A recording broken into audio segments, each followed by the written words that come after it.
ప్రభువు నామము ఘనపరచబడును గాక. చేరువచ్చిన దేవుని పిల్లలందరికీ నా హృదయపూర్వక వందనాలు తెలియజేస్తున్నాను. ఇంతవరకు దేవుని దాసుల ద్వారా దేవుడు అనుగ్రహించిన శ్రేష్టమైన స్థానిక సంఘ సత్యాలను బట్టి దేవుని స్తుతిస్తున్నాను. మరికొంత సమయము, ఎక్కువ సమయము నేను తీసుకోను. కారణం ఏంటంటే రేపు మనం అందరము మరలా ఆరాధనకు కూడి రావాలి. సో కొంత సమయము మనము ధ్యానం చేద్దాం. కొరింథీయులకు రాసిన మొదటి పత్రిక 12వ అధ్యాయం.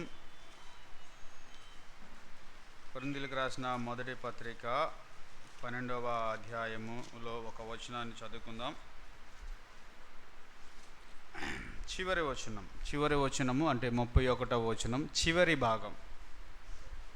ఇదియుగాక సర్వోత్తమమైన మార్గము మీకు చూపుచున్నాను. 13వ అధ్యాయం మొదటి 8 వచనాలు లేదంటే 6 వచనాలు చదువుతున్నాను చూడండి. మనుషుల భాషతోనూ దేవదూషల భాషతోనూ నేను మాట్లాడినను ప్రేమ లేని వాడనైతే మ్రోగెడు కంచును గణగణలాడు తాళమునై ఉందును.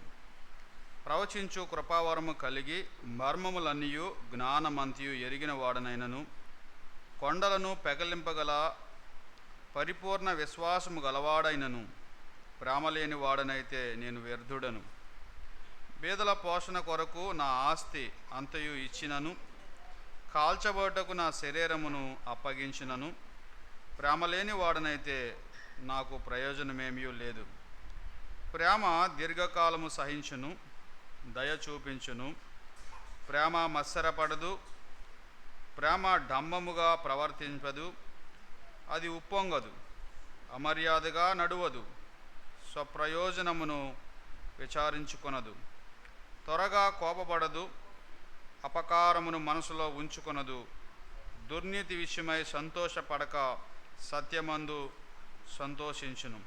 అన్నిటినీ తాళును, అన్నిటినీ నమ్మును, అన్నిటినీ పరీక్షించును, అన్నిటినీ ఓర్చును. ప్రేమ శాశ్వత కాలముండును. ప్రవచనములైనను నిరర్ధకమగును, భాషలైనను నిలిచిపోవును, జ్ఞానమైనను నిరర్ధకమగును. దేవుడు ఈ మాటలు మన కొరకు దీవించునుగాక. ఇంతవరకు ప్రార్థన చేశారు కాబట్టి నేను వాక్యాన్ని కొనసాగించాలని ఆశపడుతున్నాను. ఉదయకాలము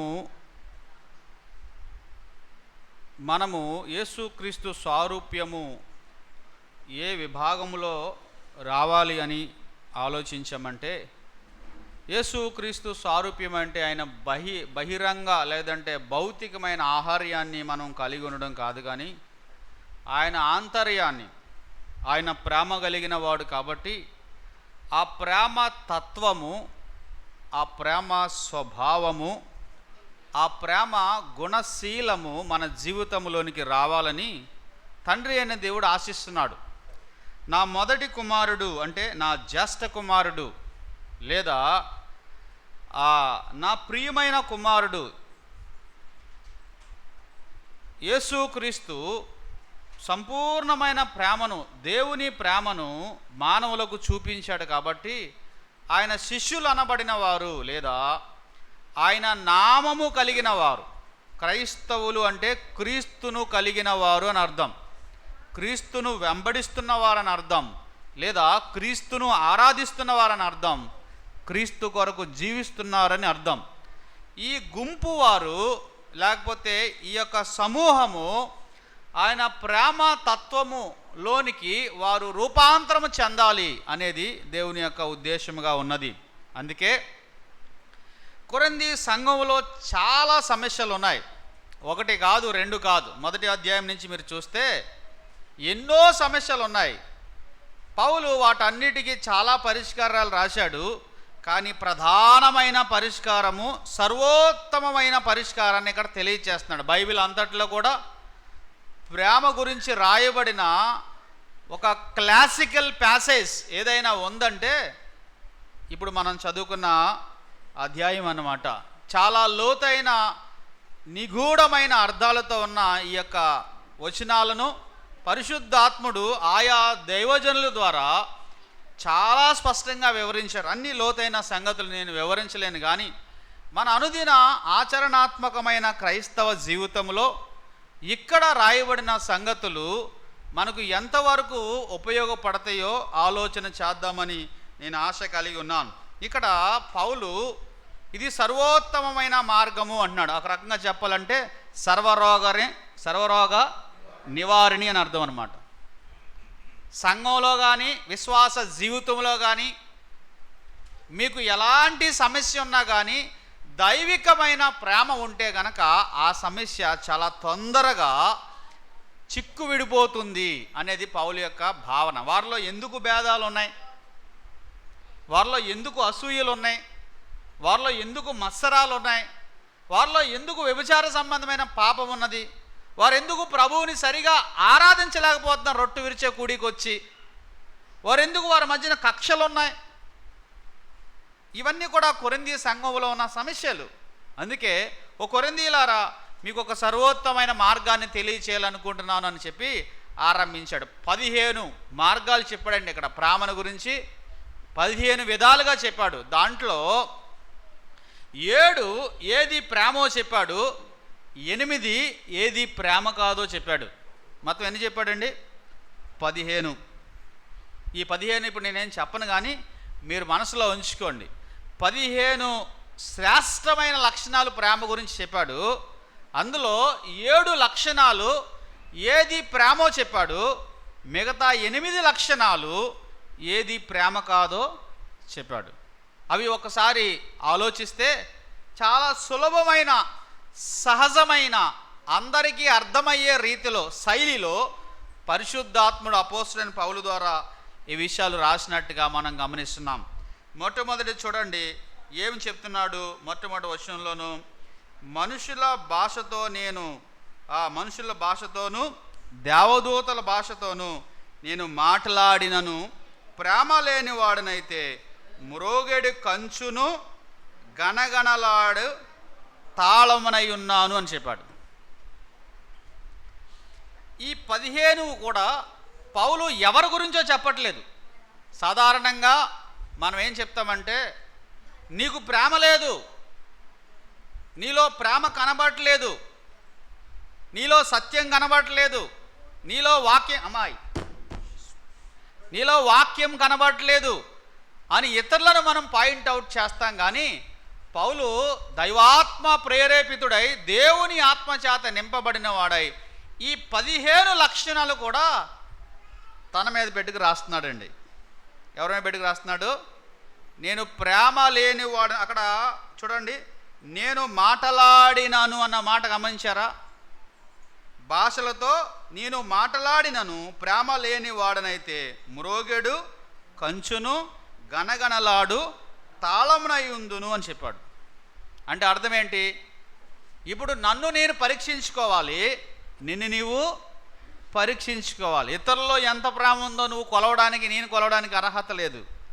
నాలో ఎంత ప్రేమ ఉన్నది, ప్రభు ప్రేమ, అది ఎంతగా నాలో పుష్పిస్తుంది, ఎంతగా నాలో ఫలిస్తుంది, ఎంతగా నాలో ప్రభు స్వారూప్యాన్ని మలుస్తుందో అన్న సంగతి పౌలు స్పష్టంగా తెలియజేస్తున్నాడు. ఏంటంటే పౌలు ఏమంటున్నాడు? కొరింథీ సంఘంలో ఉన్న ఒక ప్రధానమైన సమస్య ఏంటంటే, ఎవరు పడితే వాళ్ళు లేచి ఏం చేస్తారు? భాషలు మాట్లాడతారు. అందుకే అక్కడ చెప్పాడు, మీ అందరికంటే ఎక్కువ భాషల్లో నేను మాట్లాడగలను అని 14వ అధ్యాయము 18వ వచనంలో చెప్పాడు. మీ అందరికంటే ఎక్కువ భాషల్లో నేను మాట్లాడగలను. దేవదూషల భాషల్లో కానీ మనుషుల భాషల్లో కానీ నేను మీ అందరికంటే ఎక్కువ మాట్లాడగలను. కానీ ప్రేమ లేని వాడినైతే ఏంటంట? మోగేడి కంచు అని చెప్పాడు. భాషల్లో మాట్లాడినా, ఎన్ని భాషల్లో మాట్లాడినా కానీ దేవుని ఆత్మ మనలను దేవుని ప్రేమలో మనలను కొనసాగింప చేయకపోతే, ప్రేమ నుంచి అవి రాలేకపోతే కనుక దానివల్ల ఉపయోగము లేదు. భార్య ఇంటిలో బట్టలు ఉతకొచ్చు, భార్య ఇంటిలో మంచి వంట చేయవచ్చు, భార్య ఇంటిలో అన్ని పనులు కూడా చేయవచ్చు. కానీ ప్రేమ లేకుండా చేయవచ్చు, చేయకూడదా? వంట చేయవచ్చు అద్భుతంగా, రుచికరంగా, పిల్లల్ని బాగా చూసుకోవచ్చు, బట్టలు ఉతకొచ్చు, ఇల్లంతా క్లీన్గా చేయొచ్చు. భార్య చేయవలసిన బాధ్యతలన్నీ కూడా ఏ లోపం లేకుండా చేయవచ్చు, ప్రేమ లేకుండా. చేయవచ్చా, చేయకూడదా? మరి ఆ కుటుంబంలో సంతోషం ఉంటుందా? ఆ కుటుంబంలో ఆనందం ఉంటుందా? ఆ కుటుంబంలో దేవుని ఆశీర్వాదం ఉంటుందా అంటే ఉండదు. పౌలు అదే చెప్తున్నాడు. మీరు భాషల్లో మాట్లాడుతున్నారు, ఎన్ని భాషల్లో అయినా మాట్లాడుతున్నారు, కానీ మీ మధ్య ఏం లేదు, ప్రేమ లేదు. బాధ్యతగా మీరు చేస్తున్నారు అంతే, పనులు చేయాలి కాబట్టి చేసుకుంటూ వెళ్ళిపోతున్నారు, కానీ ప్రేమ లేదు అని పౌలు వారితో తెలియజేస్తున్నాడు. భాషలు అక్కడ ఏం తీసుకొచ్చినాయి అంటే గర్వాన్ని తీసుకొచ్చినాయి, అహంకారాన్ని తీసుకొచ్చినాయి, ఒకరి పట్ల ఒకరికి విభేదాలు తీసుకొచ్చినట్టుగా మనం కనబడుతున్నాం. ఇంకొక రెండో మాట కూడా చెప్పాడు. ఒకటి ఫస్ట్ది భాషలు అని చెప్పాడు, రెండోది ఏం చెప్పాడు, జ్ఞానము అని చెప్పాడు. రెండో వచనం చూడండి, ప్రవచించు కృపావరము కలిగి మర్మములన్నీ జ్ఞానం అంతయు ఎరిగిన వాడనైనను అని చెప్పాడు. జ్ఞానం అంతా తెలుసంట, మర్మములన్నీ తెలుసంట, ఏమి లేదు, ప్రేమ లేదు. మంచి ఉదాహరణ ఎవరు అనుకుంటున్నారు? శాస్త్రులు పరిచయులు. శాస్త్రులు పరిచయులకి ఉన్నంత జ్ఞానము నేటి తరాల్లో కూడా ఎవరికి లేదు. అంత జ్ఞానం కలిగిన వారు. అసలు దూర దేశం నుంచి వచ్చిన ఆ జ్ఞానులు హేరోదు దగ్గరికి వస్తే, యూదుల రాజుగా పుట్టినవాడు ఎక్కడా అని అడిగితే, శాస్త్రులు పరిచయుల్ని హేరోదు రాజు పిలిచి, యూదుల రాజుగా పుట్టినవాడు ఎక్కడ పుడతాడంటే వాళ్ళు ఇమీడియట్గా దేవుని లేఖనాల ఎలా పరిశీలించి, ఇంకెక్కడేంటి, బెత్లెహేంలో పుడతాడు అని చెప్పారా లేదా? ఎంత జ్ఞానం ఉందో చూడండి. మహాజ్ఞానం కలిగిన వారు, లేఖనాల యందు లేఖనాలన్నీ ఎరిగిన వారు, కానీ ఏం లేదు వాళ్ళ దగ్గర. ఆ జ్ఞానము యేసుక్రీస్తుని ఆరాధించడానికి ఉపయోగపడలేదు, కానీ యేసుక్రీస్తుని సిలువేయడానికి ఉపయోగపడింది. అవునా కదా? అసలు యేసుక్రీస్తుని సిలువేసింది ఎవరో? రోమీల, యూదుల? న్యాయంగా చెప్పండి. రోమీల చేత యూదులు సిలువేయించారు. వీళ్ళకి ఏం తెలుసు? జ్ఞానము తెలుసు. ఏం తెలుసు? లేఖనాలు తెలుసు. ఏం తెలుసు? లేఖనాలని బాగా బోధించడం కూడా తెలుసు, కానీ ఆ లేఖనాల యందు గుప్తమై ఉన్న క్రీస్తు ప్రేమను వారు ఏం చేయలేకపోయారు, ఎరగలేకపోయారు. జ్ఞానమంతా తెలిసినా కానీ ఆ జ్ఞానము ప్రేమతో ప్రకటించకపోతే, ఆ జ్ఞానము ప్రభు స్వభావమైన, ప్రభు గుణలక్షణమైన ప్రేమతో కలిపి అది అందించకపోతే, ఆ జ్ఞానం ఏం తీసుకొస్తుందండి? ఎక్కడైనా సరే అది విభేదాలు తీసుకొస్తుంది, అది అల్లరిని తీసుకొస్తుంది, అది అపహాస్యాన్ని తీసుకొస్తుంది, ఇతరులను నీచముగా తృణీకరించే స్వభావాన్ని కలిగి ఉంటుంది. జ్ఞానము కలిగి దేవుని ప్రేమ ఒకవేళ నాకు లేకపోతే ఇతరుల వరాన్ని కానీ, ఇతరుల సౌందర్యాన్ని కానీ, ఇతరుల యోగ్యతను కానీ నేను గుర్తించలేను, నేను గమనించలేను.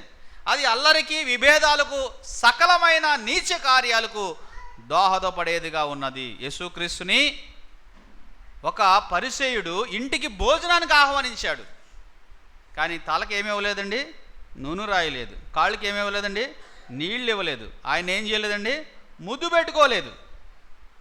కానీ ఆ ఊరిలో ఉన్న పాపాత్మురాలనే స్త్రీ ఆయన లోపలికి వచ్చినప్పటి నుంచి కూడా ఏం చేస్తుందండి, మానక ముద్దు పెట్టుకుంటుందంట, కన్నీళ్లతో తడుపుతుందంట, పాదాలని తలతో తొడుస్తుందంట. నువ్వు కనీసం చెంబులో నీళ్ళు ఇవ్వలేదు, ఆమె కన్నీళ్లతో ఆమె విస్తారముగా నన్ను ప్రేమించింది అని ప్రభు సర్టిఫై చేశాడండి. ఎంత విస్తారంగా ప్రేమించిందంటే, ఆమె విస్తారమైన పాపములు, ఆమె కన్నీటిలో ఉన్న పశ్చాత్తాపము ద్వారా నా పాదాలు తాకి ఆమె ఏడ్చి విలపించి ఏం చేసిందండి, క్షమాపణ పొందుకుంది. నీవేం ఆలోచిస్తున్నావు? నీ జ్ఞానం ఎక్కువైపోయింది. ఏమనుకుంటున్నావు? ఇతడు ప్రవక్త అయినా, ఒకవేళ ప్రవక్త అయితే ఆయన ముట్టుకున్న ఈమె పరిశుద్ధురాలా అపవిత్రాలా ఎరిగి ఉండాలి కదా అని మనసులో అనుకుంటున్నాడు. యేసుప్రభు అతని మనసులో ఆలోచనలు ఎరిగినవాడు. జ్ఞానము దేవుని ప్రేమ చేత అది పొదగబడకపోతే సకలమైన నీచ కార్యాలకు, విభేదాలకు, అల్లరికి కారణమవుద్ది తప్ప ఆశీర్వాదాన్ని తీసుకురాదు. అందుకే పౌలు అన్నాడు, జ్ఞానము ఉప్పొంగ చేయును అని చెప్పాడు. ఏం చేద్దంటండి?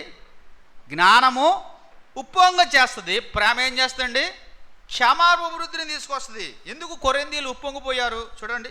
వారి గురించి ఈ మాటలు చాలాసార్లు మనము రాయబడినట్టుగా మనం చూడవచ్చు. 6వ వచనం చూడండి, 4వ అధ్యాయం 6వ వచనంలో వారి కోసం చెప్పాడు, సహోదరులారా, మీరు మమ్మును చూచి లేఖనములందు రాయబడి ఉన్న సంగతులను అతిక్రమింపకూడదని నేర్చుకుని మీరు ఒకని పక్షమున మరొకని మీద ఉప్పొంగొద్దు అని చెప్పాడు. అంటే ఏమి లేదు, వీళ్ళకి జ్ఞానం లేదు కాబట్టి నీకంటే నేను బాగున్నాను, నీకంటే నేను బాగా ప్రకటించగలను, నీకంటే నేను బాగా పాడగలను, నీకంటే నేను బాగా ఇవ్వగలను, నీకంటే నేను బాగా పరిచర్య చేయగలను అని పొంగుతున్నారన్నమాట. జ్ఞానము పొంగదండి, ప్రేమ పొంగదు, క్షమించాలి. జ్ఞానం ఏం చేద్ది? ఉప్పొంగ చేస్తుంది. జ్ఞానం అవసరం, జ్ఞానం ఉండకూడదని నేను చెప్పట్లేదు, కానీ ఆ జ్ఞానము దైవిక లక్షణమైన ప్రేమతో ఏమవ్వాలండి? మిళితం అవ్వాలని ప్రభువు కోరుతున్నాడు. అది రెండవది. మూడోది ఏం చెప్పాడు అక్కడ? 13వ అధ్యాయం చూడండి, త్వరగా మనం వెళ్దాం. మూడోది ప్రవచనములు అన్న మాట చెప్పాడు. ఫస్ట్లో భాషలు అన్నాడు, రెండవది జ్ఞానము అన్నాడు, మూడోది విశ్వాసము అన్నాడు. కొండలను పెకలింపగలిగిన విశ్వాసము గలవాడునైనప్పటికీ ప్రేమ లేకపోతే నేను వ్యర్థుడను అని చెప్పాడు. విశ్వాసం ఉన్నది నీకు, కానీ నీలో ఏమి లేదండి? ప్రేమ లేదంట. అబ్రహామును దేవుడు ఏమన్నాడంటే, అబ్రహాముకి దేవుడు 10 పరీక్షలు పెట్టాడంటండి. ఎన్ని పరీక్షలు? 10 పరీక్షలు.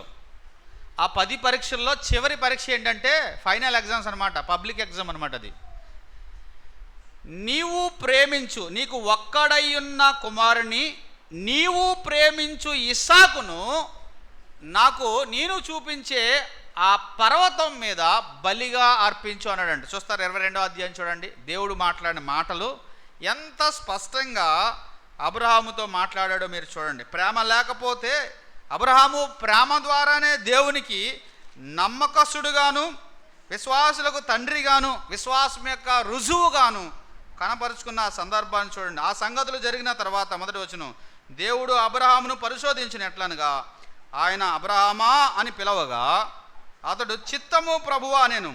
అప్పుడైనా నీకు ఒక్కడై ఉన్న నీ కుమారుని అనగా నీవు ప్రేమించు ఇస్సాకును అని చెప్పాడండి. నీ కుమారుడు, నీకు ఒక్కడే కుమారుడు, నీవు ప్రేమించి ఇస్సాకు. కొడుకుని ప్రేమించకూడదా? అప్పటికి 100 సంవత్సరాలకు పుట్టినవాడు అల్లారు ముద్దుగా ప్రేమిస్తున్నారు. భార్య భర్తలు ఎంతో ఆనందిస్తున్నారు, సంతోషిస్తున్నారు. 100 సంవత్సరాలకి లేక లేక లేక లేక పుట్టాడు, దేవుని వాగ్దానం ద్వారా పుట్టాడని ప్రేమిస్తున్నారు. కానీ అబ్రహాము గుండె ఎక్కడ పగిలిందో తెలుసా? నన్ను ప్రేమిస్తున్నావా, ఇస్సాకుని ప్రేమిస్తున్నావా అన్నది దేవుని పరీక్ష. చాలా సందర్భాల్లో ఇదే మనకు పరీక్ష. ఏంటో తెలుసా? దేవుణ్ణి ప్రేమిస్తున్నామా, దేవుడు ఇచ్చిన దాన్ని ప్రేమిస్తున్నామా అన్న దానిలో డిఫరెన్స్ తెలిసిపోద్ది. ఏదైనా కానీ are we are loving giver or gift?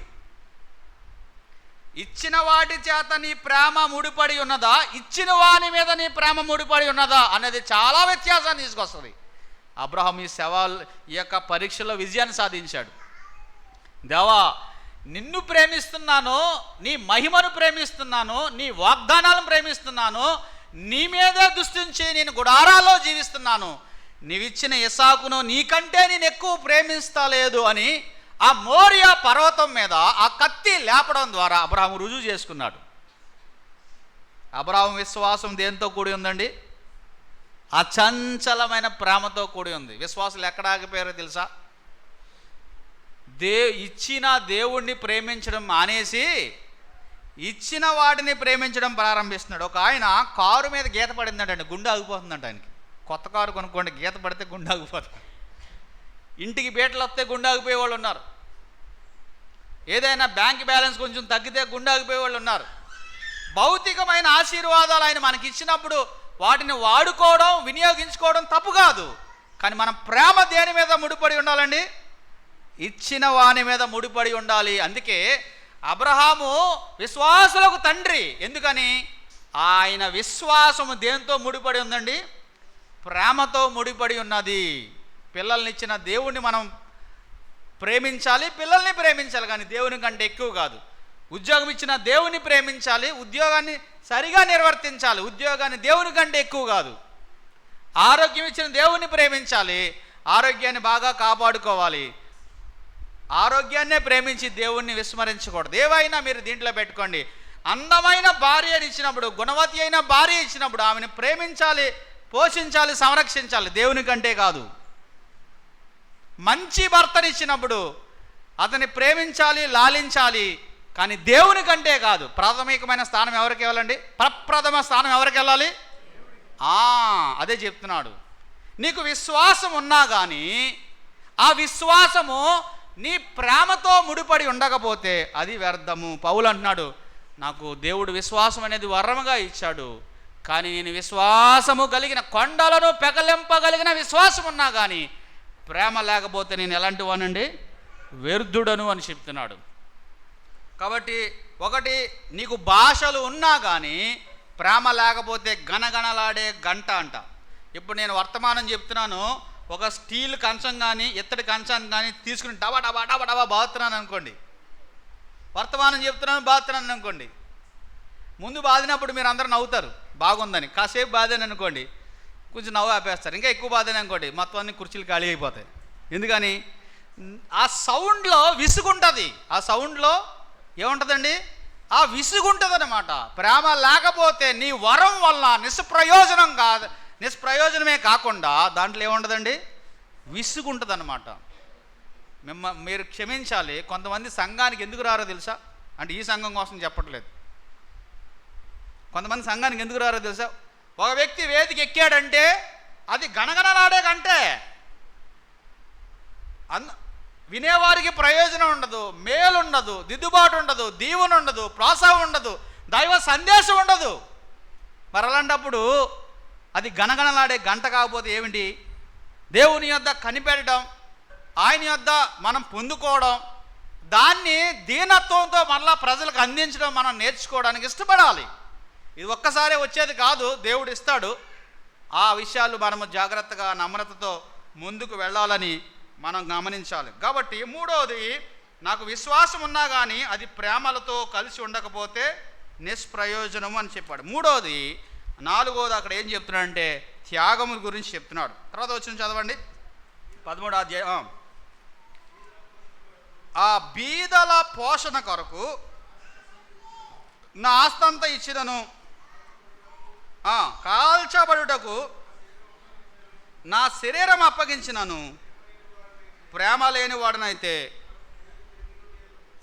నేను వ్యర్థుడను, నిష్ప్రయోజనము, నాకు ప్రయోజనమేమీ లేదు అని. ఇక్కడ ఎంత బలమైన మాటలు వాడాడో చూడండి. నా ఆస్తంతా బీదలకు ఇచ్చేసానంట, నా శరీరం కాల్చబడ్డానికి కూడా ఇచ్చానంట, కానీ ప్రేమ లేని వాడనైతే నాకు ప్రయోజనం ఏమీ లేదు అని చెప్పాడు. అంటే ప్రేమ లేకుండా ప్రభువుకి కానుకలు ఇవ్వగలమా? ఇవ్వగలం. ప్రేమ లేకుండా మన దేహము ఒకవేళ చనిపోగలమంటే చనిపోగలం. మీరు అననీయ సఫీరాని తీసుకోండి. వారికి కలిగిన భూమంతా అమ్మారు, ప్రభువుకి ఇచ్చారు. ఒక వాస్తవానికి చెప్పాలంటే కొంత దాచుకున్నారు, ప్రభువుకి ఇచ్చారు. వారు ప్రభు మీద ప్రేమతో ఇచ్చారా, పేరు కొరకు ఇచ్చారా? మీరు చెప్పాలి. పైన అంటే 5వ అధ్యాయము పై వచనాలు, 4వ అధ్యాయం చివరి వచనంలో బర్నబా కోసం రాయబడింది. బర్నబా ఆస్తి గలవాడు కాబట్టి తన భూములన్నీ అమ్మి ఎవరి పాదాల దగ్గర పెట్టాడంట? అపోస్తుల పాదాల దగ్గర పెట్టారంట. ఆనాటి శిష్యులు అనబడిన వారందరూ బర్నబాని చూసి, బర్నబా ఎంత మంచి సత్పురుషుడండి, ఇన్ని కోట్ల రూపాయల ఆస్తి తుచ్చమైనదిగా ఎంచి సహోదరులను ప్రేమించి, సంఘాన్ని ప్రేమించి, సంఘంలో ఉన్న సహోదరులందరికీ మేలు కలగడానికి, అక్కర్లన్నీ తీర్చబడ్డానికి ఆస్తంతా ఇచ్చేసాడండి అని బర్నబాను గురించి ప్రతి నోట వినబడుతుంది అన్నమాట. ఎవరి నోట చూసినా ఏమంటున్నారండి? బర్నబా. ఏమంటున్నారండి? బర్నబా. ఏమంటున్నారు? బర్నబా. అననీయ సఫీరా కూడా ఆలోచన వచ్చింది, బర్నబా కోసం అంటమేంటి, నా కోసం కూడా అనాలి కదండి. వీళ్ళు కూడా అమ్మేశారు, తెచ్చి అక్కడ పెట్టారు. నేను ఇలా ఊహిస్తుంటాను ఆ సిట్యువేషన్. నేను ఆ సంఘంలో ఇంకా చాలామంది అలా చేసి ఉంటారు. అందరూ లైన్లో తెచ్చి అపోస్తుల పాదాల దగ్గర పెడతారు, అదే లైన్లో ఈయన కూడా పెట్టాడు. అందరూ పెడుతున్నప్పుడు ఈయన కూడా పెడితే ఈయన పెట్టేసి వెళ్ళిపోతున్నాడు. కానీ పరిశుద్ధాత్ముడు చాలా స్పష్టంగా అతన్ని వెనక్కి పిలిచి పేతురు ద్వారా ఇంతకే అమ్మావా అని అడిగాడు. ఏం చెప్పాడు? ఇంతకే అమ్మానన్నాడు. పేరు కొరకు ప్రేమ లేకుండా త్యాగంగా ఇచ్చేవాళ్ళు చాలామంది ఉన్నారు. ఇందాక అన్న ఒక ఉదాహరణ చెప్పాడు, ఫ్యాన్ తిరగనివ్వట్లేదని.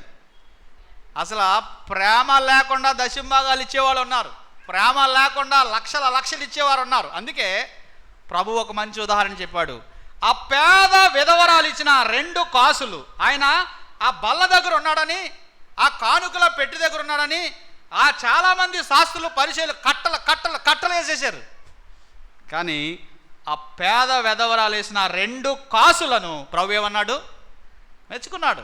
కారణం ఏంటి? ఆమె ప్రేమతో వేసింది. చిన్న కానుకే, కాసులు అంటే బంగారం కాసులు అనుకోకండి, 2 పైసలు చిన్న కానుకే. కానీ హృదయపూర్వకంగా ప్రభువు మీద ఉన్న ప్రేమతో వేసిన ఆ కానుకను ప్రభు ఏం చేశాడండి? గుర్తించాడు. మనం దేవునికి చేసే ఏ పరిచర్య అయినప్పటికీ అది దేనితో ముడిపడి ఉండాలి? పూర్ణమైన ప్రేమతో అది ఉబకాలి. అప్పుడే దానికి సౌందర్యం, దేవునికి ఆనందం, ప్రజలకు ప్రయోజనం. పేరు కొరకు లేకపోతే పలుకుబడి కొరకు, ప్రాధాన్యత కొరకు ప్రభు సన్నిధిలో, ప్రభు సంఘంలో మనం ఏది చేయకూడదు. ఒకవేళ చేసినా దానివల్ల ప్రయోజనము, నాకు ఏ ప్రయోజనం ఉండదని చెప్తున్నాడు పౌలు.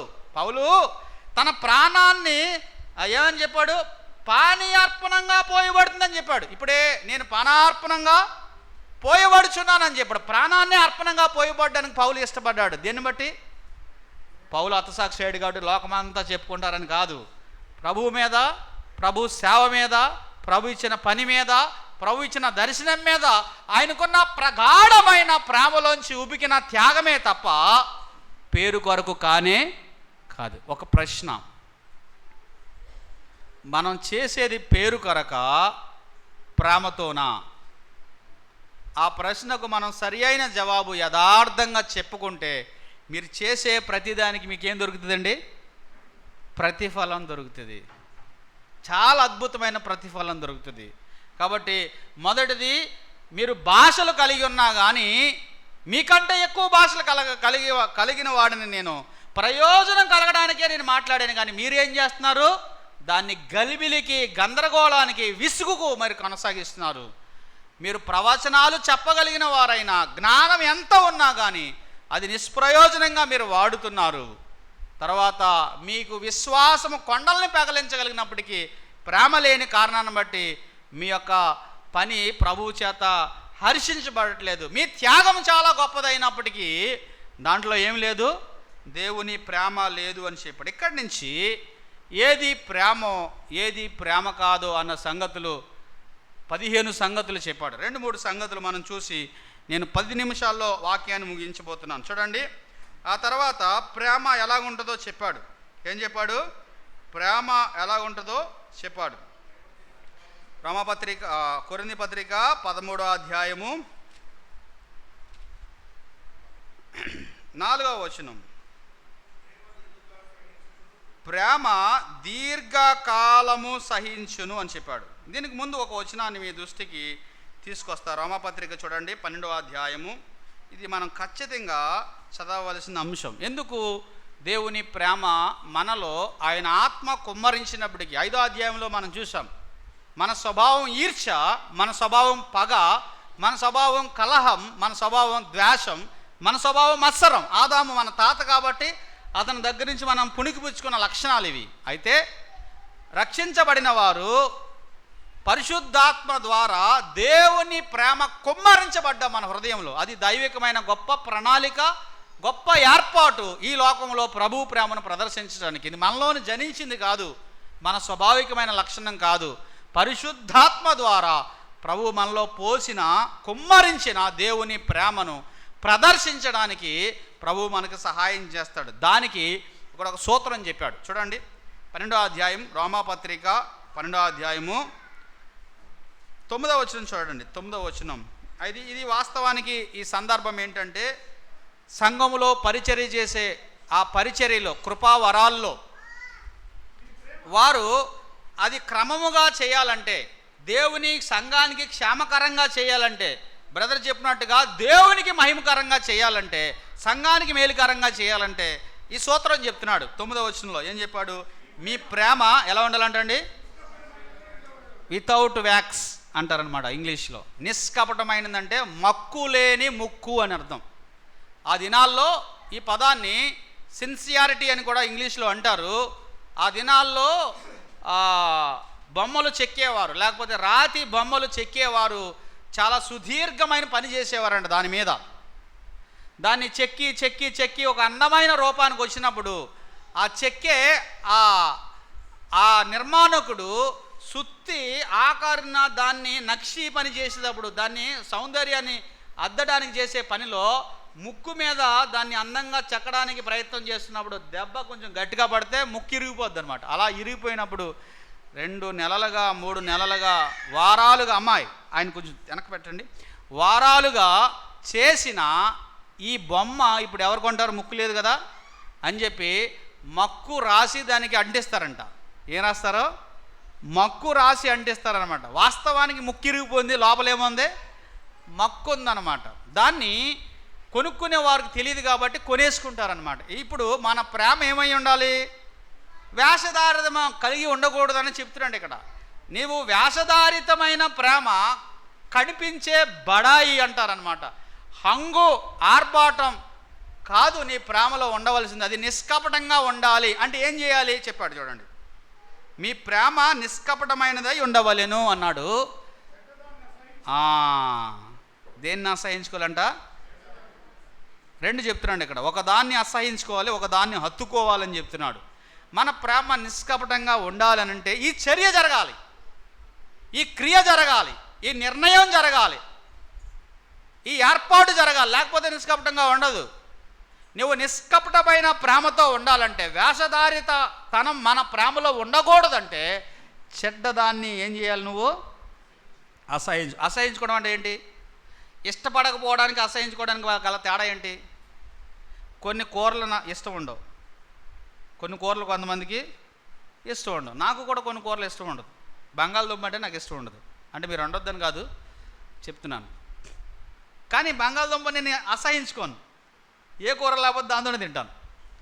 కానీ కొన్ని అసహించుకుంటాం కదా. కొన్నాటి వెంక చూడం. మనం వాష్రూమ్కి వెళ్తాం, జస్ట్ చూడకుండా ఫ్లష్ కూడా వేస్తాం. ఎందుకని? We hate that. అసహించుకోవడానికి ఇష్టపడకపోవడం గల తేడాది. కొన్ని సంగతులు మనం అసహించుకుంటాం, వాటిని మనం చూడం, అవంటే మనకి ఇష్టం ఉండవు, వాటి దగ్గరికి కూడా దరిదాపులకు కూడా వెళ్ళాం. ఇక్కడ అదే చెప్తున్నాడు. నీ ప్రేమలో ఆ వేషధారితనము లేకుండా ఉండాలంటే చెడ్డవైన వాటిని నువ్వేం చేయాలి? అసహించుకోవాలి. ఇంకోటి ఏం చెప్పాడు? మంచిదాన్ని హత్తుకొనండి అన్నాడు. మేలైనది, మంచి అయినది, సత్యమైనది, నిజమైనది, వాస్తవమైనది హత్తుకోవాలి. చాలా సందర్భాల్లో ఇద్దరి మధ్యన గొడవ వచ్చిందనుకోండి, నువ్వు ఎటువైపు లీన్ అవుతున్నావో దాన్ని బట్టి నువ్వు దేన్ని అసహించుకుంటున్నావో దేన్ని హత్తుకుంటున్నావో తెలిసిపోద్దండి డెఫినెట్గా. కాబట్టి ఆలోచించండి. కొన్ని పరిష్కరించవలసిన సమస్యలు వచ్చినప్పుడు నువ్వు లీనింగ్ టువర్డ్స్, లేకపోతే దేని వైపు నువ్వు వంగుతున్నావో దాన్ని బట్టి నువ్వు దేన్ని అసహించుకున్నావో దేన్ని హత్తుకుంటున్నావో తెలిసిపోతుంది అనమాట. చెడ్డదాన్ని అసహించుకుంటే, మంచిదాన్ని నువ్వు హత్తుకుంటే నీ ప్రేమ ఎలా ఉంటుంది? నిష్కపటమైనదిగా ఉంటుంది, ప్రభు దృష్టికి యోగ్యమైనదిగా ఉంటుంది. ఆ పేద విధవరాలు ప్రేమ ఎంత ప్యూర్గా ఉందో, ఎంత పవిత్రంగా ఉందో, ప్రభువు యొక్క మన్ననకు ఎంత అది గురైందో అలా ఉంటుంది అనమాట. అబ్రహాము ప్రేమ దేవుని దృష్టికి ఎంత ప్రీతికరంగా ఉందో, అబ్రహాముని పరలోకమందున్న దేవుడు అక్కడి నుంచి ప్రశంస చేశాడు. ఏమని తెలుసా? దీనిని బట్టి నీవు నిజముగా నాకు భయపడువాడు అనే సంగతి నాకు తెలిసి ఉన్నది అని చెప్పాడు. నువ్వు నిజముగా నాకు భయపడి వాడవు, నీకు ఒక్కడై ఉన్న ఈ కుమారుణ్ణి నాకివ్వడానికి వెనుతీయలేదు అని చెప్పాడు. అర్థమైందా? అసహించుకోవలసినవి అసహించుకోకుండా నేను ప్రేమిస్తున్నాను, దేవుని ప్రేమ నాలో ఉన్నదంటే అది సాధ్యం కాదు. కాబట్టి నిష్కపటమైన ప్రేమ మనం కలిగి ఉండాలంటే హత్తుకోవలసినవి ఏంటో, అసహించుకోవలసినవి ఏంటో నీకు తెలియాలి. భార్యాభర్తల మధ్య సహజంగా పొరపక్షాలు వస్తాయి. రాని వారు ఎవరైనా ఉంటే వారు దేవదూతలు, ఒకవేళ అలాంటి వాళ్ళు ఉంటే దేవునికి స్తోత్రం. కానీ దేన్ని అసహించుకోవాలి? దాన్ని ఇమీడియట్గా సార్ట్ అవుట్ చేసుకోవాలి. ఒక విషయాన్ని మీరు గుర్తుపెట్టుకోండి, అది పరిష్కరించకుండా పడుకోవడం అనేది పాపం. తప్పు ఎవరిదో అది అనవసరం, కానీ ఏమవ్వాలండి? క్షమించుకోవాలి ఇమీడియట్గా. దాన్ని ఒకవేళ మీరిద్దరు బిలీవర్స్ అయితే ఖచ్చితంగా దాని విషయం ఏమవ్వాలి? అది పరిష్కరించబడితేనే మనం ఏమవ్వాలండి? పడుకోవాలి. తెల్లారికి పరిష్కరించుకున్నామంటే అది పెద్దదైపోతుంది. కాబట్టి నువ్వు ఆ గొడవను, ఆ దేవుని నామానికి అవమానకరమైన ఆ యొక్క రిఫ్ట్, లేకపోతే ఆ యొక్క విభేదాన్ని, ఆ సంఘర్షణను, ఆ యొక్క విషయాన్ని మనం అసహించుకోవాలి. ప్రత్యేకంగా దాని మీద శ్రద్ధ నిలిపి ఏం చేయాలి? పరిష్కరించుకోవాలి. కొంతమంది అది అలాగే విడిచిపెడుతున్నారు. ప్రభు బల్ల దగ్గరకు వచ్చి కూడా ఆరాధన చేసేవాళ్ళు ఉన్నారు. మీ విఘ్నతకే నేను విడిచిపెడుతున్నాను, మీరు కూడి వచ్చుట మేలుకు కాదు, ఎక్కువ కీడికి అని దైవ గ్రంథంలో రాయబడింది. నేను అనుకుంటాను, మన సంఘాల్లో ప్రతి ఆదివారం రొట్టె విరిచే కూడుకు వలన చాలా ఆత్మీయులైన వారు చాలామంది చాలా జాగ్రత్తగా ఉండడానికి ఉపయోగపడుతుంది. ఎందుకని? అయోగ్యమైన రీతిలో అది చేస్తే కలిగే నష్టాలు నిజంగా ఎరిగిన వారు ఎవరైనా కానీ దాంట్లో ఆ అయోగ్యమైనది ఏదో ముందు వారు సరి చేసుకుంటేనే కానీ దాంట్లోకి రారు. కొంతమంది మొండుదేరుతో వెళ్ళిపోతారో అది ఆలిస్తాం, నేనేం చేయలేను. కానీ ఒకటి మాత్రం వాస్తవం, నిజంగా మారు మనసు పొంది ప్రభు చేత రక్షించబడిన వారు అయోగ్యంగా బల్ల ఎద్దుకు రావడానికి తెగించరు. ముందేం చేస్తారు? అసహించుకోవాల్సిన దాన్ని అసహించుకుంటారు, అత్తుకోవాల్సిన దాన్ని అత్తుకుంటారు.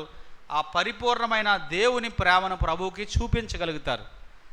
ఇంకొక మాట అక్కడ మనం చూస్తున్నాం చూడండి, యేసుక్రీస్తు తన్ను తాను మన కొరకు ఇచ్చివేసుకున్నాడు అన్న సంగతి కూడా మనం చూస్తాం. కిందకి చూడండి, కొరింథీ పత్రిక 13వ అధ్యాయము 2 విషయాలు చాలా క్లుప్తంగా చెప్పి నేను ముగిస్తాను.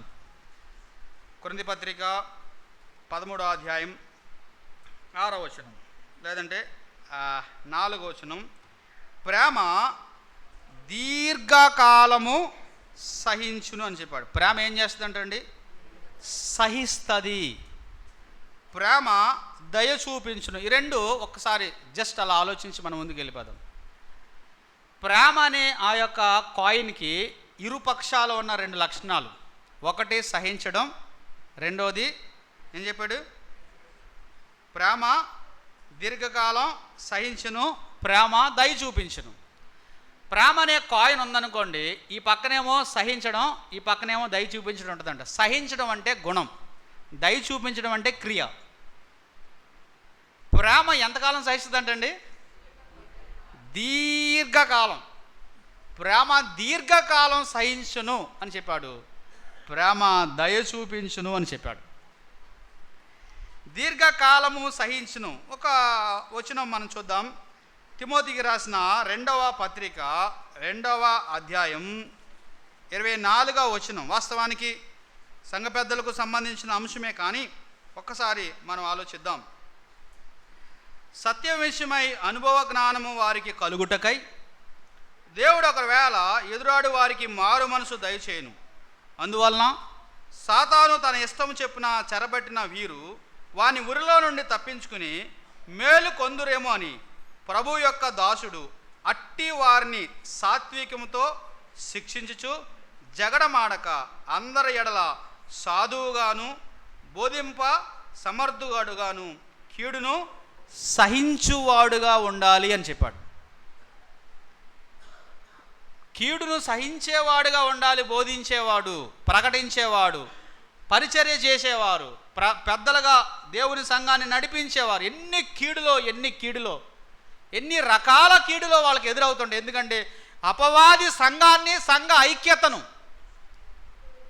సంఘ సామరస్యాన్ని ద్వేషించేవాడు. కాబట్టి రకరకాలుగా ఆ పరిచర్యలో ఉన్న నాయకత్వం మీద తీసుకొచ్చే అపవాదులు అన్నీ కాదు, బోధించేవారికి ఉన్నన్ని ఆ కీడులు అన్నీ కాదు. అయినా దీర్ఘకాలం సహించేవాడుగా ఉండాలంట. కీడును సహించేవాడుగా ఉండాలి. దేని సహించడం అంటే మేలును కాదు, కీడు జరిగిన సహించే స్వభావం, భరించే స్వభావం, దాన్ని ఓర్చుకునే స్వభావం మనం కలిగి ఉండాలి. దేవుడు ఒకవేళ వాళ్ళకి మార్పును దయచేయాలంటే నీ సహనం ద్వారే తప్ప నీ కోపం ద్వారా జరగదు అని చెప్పాడు. సహించాలి. ఇంకొక మాట చూడండి, తెస్సలోనికైలకు రాసిన పత్రిక 5వ అధ్యాయం 14వ వచనం చూస్తారా? అక్కడే జస్ట్ పేజీ తిప్పితే 2వ అధ్యాయంలో మొదటి పత్రికలో 5వ అధ్యాయము 15, ఎవడును కీడుకు ప్రతి కీడు ఎవనికైనాను చేయకుండా చూసుకునుడి. మీరు ఒకని ఎడల ఒకడు మనుషులందరి ఎడల ఎల్లప్పుడూ మేలైన దాన్ని అనుసరించి నడుచుకునుడి, ఎల్లప్పుడూ సంతోషముగా ఉండండి అని చెప్పాడు. ఒకరి ఎడల ఒకరు ఎల్లప్పుడూ సహనం కలిగి ఓర్చుకోవడానికి, మనుషులందరి పట్ల ఓర్చుకోవడానికి మనము నేర్చుకోవాలి అనేది దేవుని యొక్క గొప్ప సంగతిగా మనం గమనిస్తున్నాం. ఓర్పు మిగుల ద్రోహకార్యాన్ని ఏం చేద్దంటండి? మహాజ్ఞాని అనే ప్రసంగి చెప్పాడు చూడండి, 10వ అధ్యాయము 4వ వచనం, ప్రసంగి గ్రంథం 10:4. జ్ఞాని అయిన సొలొమోను ఒక అద్భుతమైన మాట చెప్పాడండి. 10వ అధ్యాయము 4వ వచనం, మీరు సహించడం, ఈ మౌన గుణాన్ని మనము పాటించడం.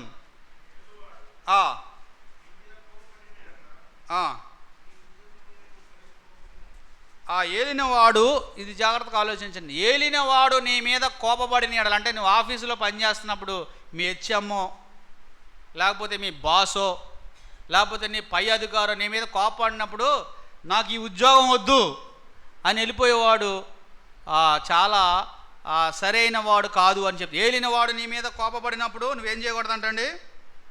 ఉద్యోగం నుండి నువ్వు తొలగిపోకము, ఓర్పు గొప్ప ద్రోహ కార్యమును జరగకుండా చేయును అని చెప్పాడు. గొప్ప ద్రోహ కార్యం జరగకుండా చేయును. ఒక విచారకరమైన సంగతి నా మనసులోకి వస్తుంది. ఈ దినాల్లో తల్లిదండ్రులైన వారు పిల్లలకి పెళ్లి చేస్తే సామాన్యంగా పెళ్ళైన కొత్తలో భార్యాభర్తల మధ్య వారు సరిగా కొనసాగడానికి కనీసం సంవత్సరం కాలం పడుతుంది. బైబిల్ అందుకే చెప్పాడు, సంవత్సరం వాళ్ళని విడిగా వదిలేయమని. అర్థమైందా? ఏ పని చెప్పకూడదు, వాళ్ళని ప్రశాంతంగా బతకనేవాడిని. కింద పడినా మీద పడినా వాళ్ళే సెట్ అవుతారు.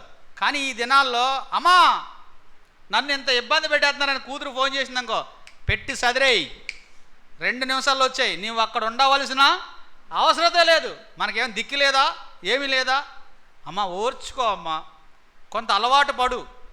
ఇక్కడ వ్యవహారాలు వేరు, అక్కడ వ్యవహారాలు వేరు, మనం వేరు వాళ్ళు వేరు, అనేకమైన విషయాలు తర్వాత అర్థమవుద్ది. ఓర్చుకుంటే ఏమవుద్ది? గొప్ప ద్రోహకార్యం ఆగిపోతుంది అనుకుండా తల్లిదండ్రులైన వారు అటువైపు కూడా అంతే. నువ్వు దాన్ని వదిలేయి, 3 రోజుల్లో ఇంకో పెళ్లి చేస్తా అన్నాడు. ఈయన విశ్వాసం మళ్ళీ సంఘ పెద్ద, పేరు అడగండి, ఆడేమో ట్రైన్ కింద తలకెట్టాడు. అర్థమైందా? ఓర్చుకుంటే గొప్ప ద్రోహ కార్యము ఏమవుద్ది? లేకుండా పోతుంది. ఓర్పు, అందుకే ప్రేమ దీర్ఘకాలం ఓర్చుకుంటుందంట. ఉందా? ఓర్చుకునేవాళ్ళు చాలామంది తల్లులు, నేను ఇందాక అయ్యవారు వచ్చారు, అయ్యవారు గారు గురించి భార్య చెప్పిన మాట ఆయన చెప్పాడు. ఆమె ఓర్పు, ఆమె సహనము ఆయన్ని మార్చింది. నీ ఓర్పు, నీ సహనము ద్రోహకార్యం జరగకుండా నీ ఉద్యోగంలో నిన్ను కాపాడుతుంది, నీ సంసార జీవితంలో నిన్ను కాపాడుతుంది, సంఘ జీవితంలో కూడా కాపాడుతుంది. సంఘ పెద్దలు కొన్నిసార్లు గద్దిస్తారు, కొన్నిసార్లు తప్పుదిద్దుతారు, కొన్నిసార్లు మిమ్మల్ని కఠినంగా మాట్లాడతారు. ఏం చేయాలి? బాగా చెప్పవయ్యా, ఇంకో సంఘం లేదనుకుంటున్నావా అనకూడదు. ఇంకెక్కడ సంఘాలు లేవేంటి, బోల్డ్ సంఘాలు ఉన్నాయి అనకూడదు. ఓర్చుకుంటే ఏం కలుగుద్దండి? ఆ గొప్ప ద్రోహ కార్యం నుంచి నువ్వు తప్పించబడతావు. ఓర్పు లేకపోవడం వలన, సహనం లేకపోవడం వలన చాలామంది ద్రోహ కార్యంలోనికి వెళ్ళిపోతున్నారు అన్నమాట. కాబట్టి ప్రేమ ఏం చేద్దండి? దీర్ఘకాలం సహిస్తుంది అని చెప్పాడు. అది గుణము.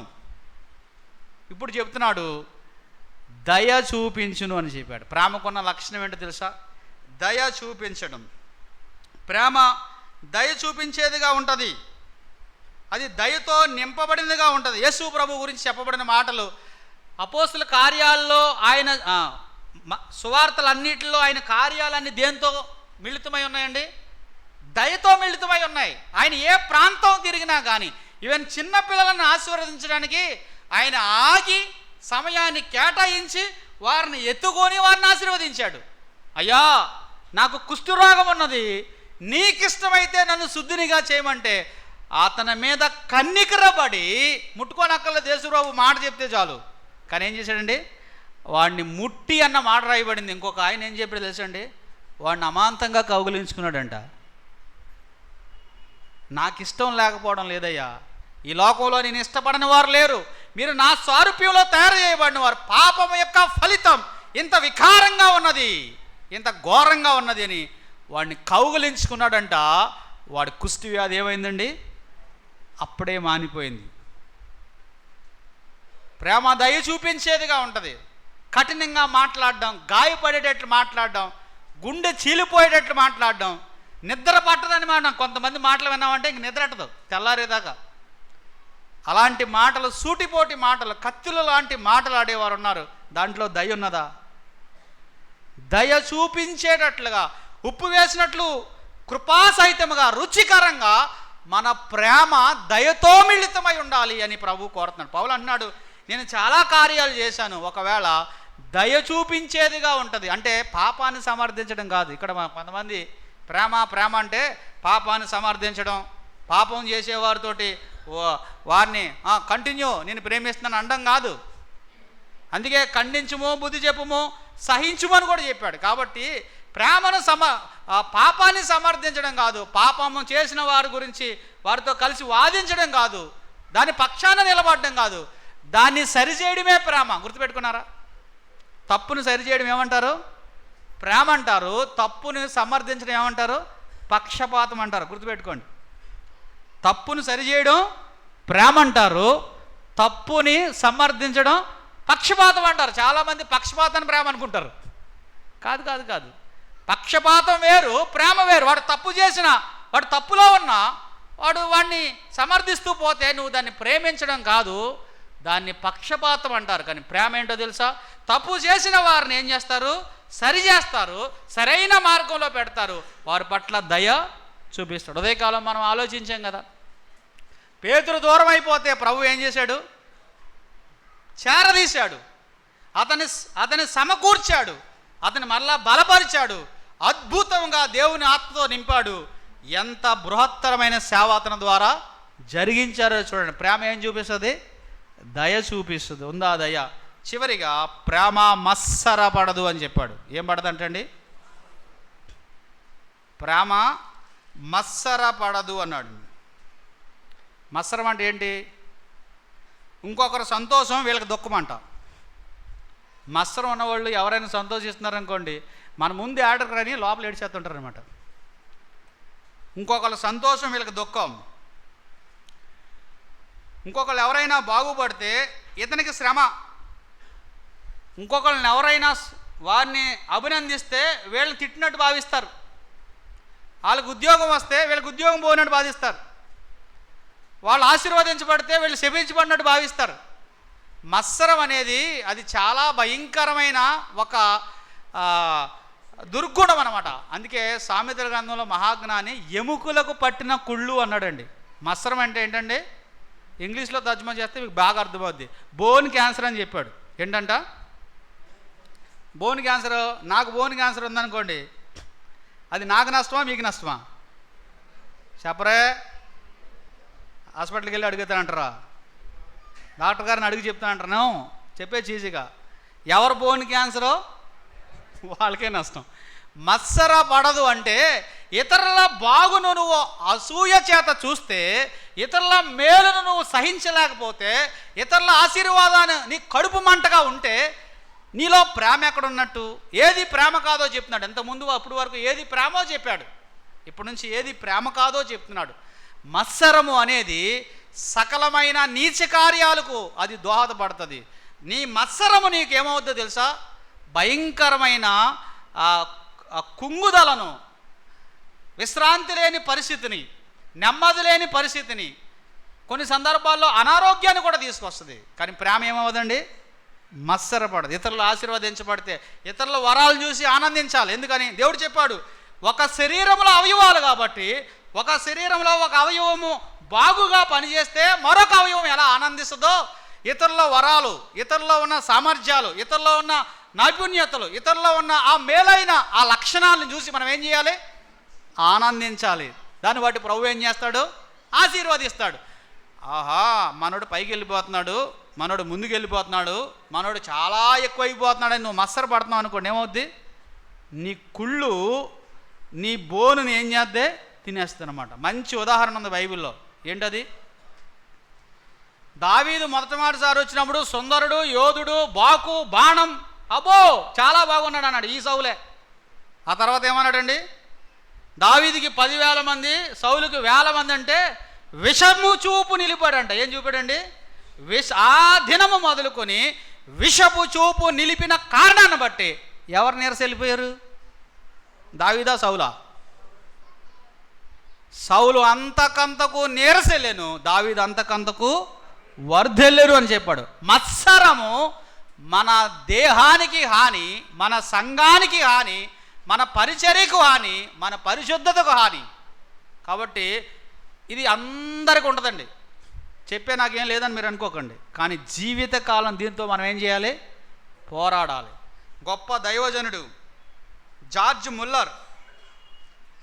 ముల్లర్ అనే ఆయన హెన్రీ క్రైక్ అనే సహోదరుడు అద్భుతంగా గ్రీకు భాష, హెబ్రీ భాషతో కలిపి నైపుణ్యతను సాధించి వాక్యం చెప్తుంటే, జార్జ్ ముల్లర్ కంటే ఈ యొక్క హెన్రీ క్రైక్ని బాగా ప్రజలందరూ ఆస్వాదించిన కారణాన్ని బట్టి జార్జ్ ముల్లర్ యొక్క హృదయంలో మత్సరం పుట్టిందంట.